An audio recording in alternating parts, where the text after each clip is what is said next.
But we want to begin because it is award season with a look at some of the big accolades that are coming out. That includes the Heisman Trophy, which is going to be awarded on Saturday night. Now, the Heisman Trophy finalists were announced on Monday night. They are Caleb Williams, the wide receiver from USC, Max Duggan, the quarterback from TCU. It also includes Hendon Hooker from Tennessee, right? Doesn't it include? It doesn't? Oh, it doesn't? What? You're telling me of all the SEC quarterbacks, it doesn't include Hendon Hooker? What did you just throw? My heart, okay? I threw it over there to the side. No, Hendon Hooker is not a Heisman Trophy finalist. C.J. Stroud from Ohio State is a Heisman Trophy finalist, and Stetson Bennett, the quarterback from the University of Georgia, is a Heisman Trophy finalist. So, if you were to look at the betting markets, the idea of who is going to win the Heisman Trophy seems like it is not even a debate.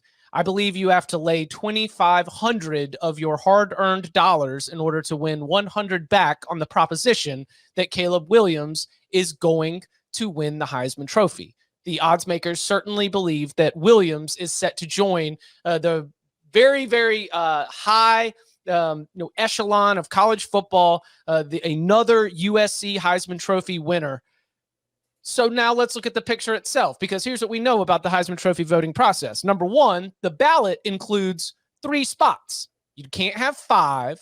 You've got to make decisions about who you're going to put, which means we've got more finalists than we even do spots on the ballot, which means that there's going to be a lot of debate over maybe the number 2 and the number 3 spot, or maybe even just who those top 3 are. We also know that Heisman Trophy votes are distributed regionally. They include different pockets of the country, and they include one pool of national votes. We also know that there's a whole lot of Heisman Trophy votes out there, and not everybody is going to be in a position to, give the same amount of eyes or the same amount of priorities as you do, college football fan, or as you do, college football analyst. So what do we make of the collection of finalists that we have for the Heisman Trophy? I think my number one takeaway is that Caleb Williams will win this in a runaway, and that the second, third, and fourth place votes were pretty split up in order to allow a guy like Stetson Bennett. I think that people are more likely to take sort of creative or feel-good liberties with their ballot when it comes to their second, third, and fourth place votes. Just second and third. Okay, second and third votes. I mean, and it's right. tough. It is very difficult to narrow all the way down to 3. Right, but like you may say, like, hey, I'm going to throw Stetson Bennett in the third place. I'm going to throw him a second place because I want to recognize this guy. And I'm sure you're going to have some stodgy voters out there. By the way, maybe this is Tom, right? Or maybe it's Chip, who like, I would never vote for a guy who put FUCKUTAH on his nails. I'm sure you'll have a couple people out there who don't vote for Caleb, or maybe like give Caleb a second or something like that because of those antics, and where I think most of us think it's hilarious because he actually has to, back it up with his play on the field, right? It's not like he's just some fan who doesn't have any skin in the game. But like, I don't know. I think that the voting's fine. I mean, we don't really remember, like, nobody remembers who got snubbed from the Heisman ceremony. We remember guys who got snubbed who should have won it. Next year, nobody will remember that Hendon Hooker didn't go. It's not a thing that we're going to spend more than one show on, I don't think, right? No. Well, Tennessee fans will remember forever. Right. Because that's just what they do. They got one that they remember for sure. Mm-hmm. But that's because he probably should have won the damn award. Oh, and they'll argue that Hendon should have won this award too. I think like the entire process is not designed, but by the way it's designed, there's always going to be snubs because that's just it. Like, there are a lot of very good players in college football. And in some years, some guys just kind of completely pull away. There's absolutely no question.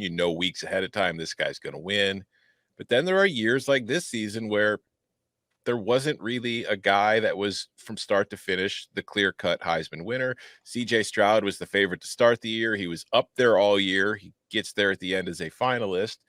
But then the ballot comes, And in a year in which we were talking about the possibility of a 2-loss team making the playoff until the very last day, which just is kind of an indication of how there wasn't a clear-cut anything this year, you're only allowed to vote for 3 guys. And there's always more than 3 guys who are worthy of getting a Heisman vote or being a Heisman finalist. So no matter what, you're going to leave somebody out and somebody's going to get snubbed. Like if you look, I'll just use the Big Ten first team and second teams.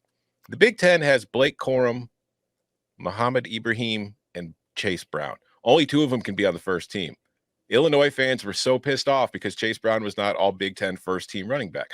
Well, it's not like the other 2 guys sucked. Somebody was going to get snubbed no matter what happened because there were only 2 spots. And that's the same thing with the Heisman. You want to argue that they should bring 10 guys to the ceremony so that way everybody can feel involved? Fine. I don't care. But it's just, somebody's getting snubbed. There were a lot of good players. Hendon Hooker tore his ACL. His candidacy died then. And I'm sure other people at that point, there were probably some voters who just said, well, he's not going to win, so I'll just vote for somebody else to at least maybe get them a shot to get him to the finalist. I don't know. But, yeah, that's how I feel.